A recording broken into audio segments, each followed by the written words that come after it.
एक बार पहाड़ों में बसे एक छोटे से गांव में समुदाय के बुजुर्ग हर शाम कहानियों को साझा करने और जीवन के बारे में बात करने के लिए इकट्ठा होते थे। ये एक प्रसिद्ध परंपरा थी जो पीढ़ियों से चली आ रही थी और ये एक ऐसा समय था जब युवा पीढ़ी अपने बड़ों के ज्ञान को सुनती और सीखती थी। एक शाम जब बुजुर्ग आग के चारों ओर इकट्ठा होते थे, एक जवान लड़का उनके पास आया। उसने बड़ों की बातों के बारे में सुना था और अधिक जानने के लिए उत्सुक था। बड़ों ने उनका स्वागत किया और उन्हें अपनी मंडली में शामिल होने के लिए आमंत्रित किया। जैसे जैसे शाम ढलने लगी, बुजुर्ग ने अपने जीवन की कहानियां सुनाना शुरू कर दिया।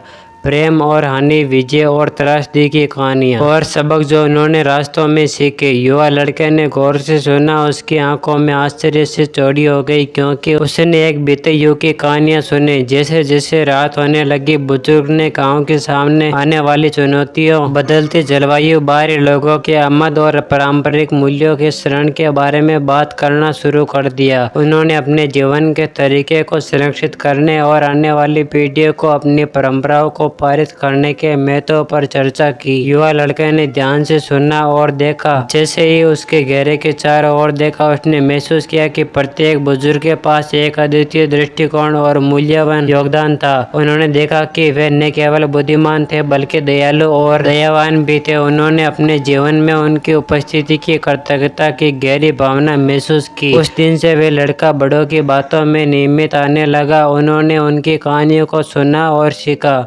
और वे समुदाय, परंपरा और ज्ञान के महत्व को समझने लगा। और जैसे जैसे वे बड़ा होता गया, वे भी बुजुर्ग बन गया। उसने जो परंपराएं और ज्ञान सीखा था, उससे अगली पीढ़ी तक पहुंचाता रहा। कहानी पसंद आए तो वीडियो को लाइक कर हमें फॉलो और सब्सक्राइब कर लीजिए। धन्यवाद।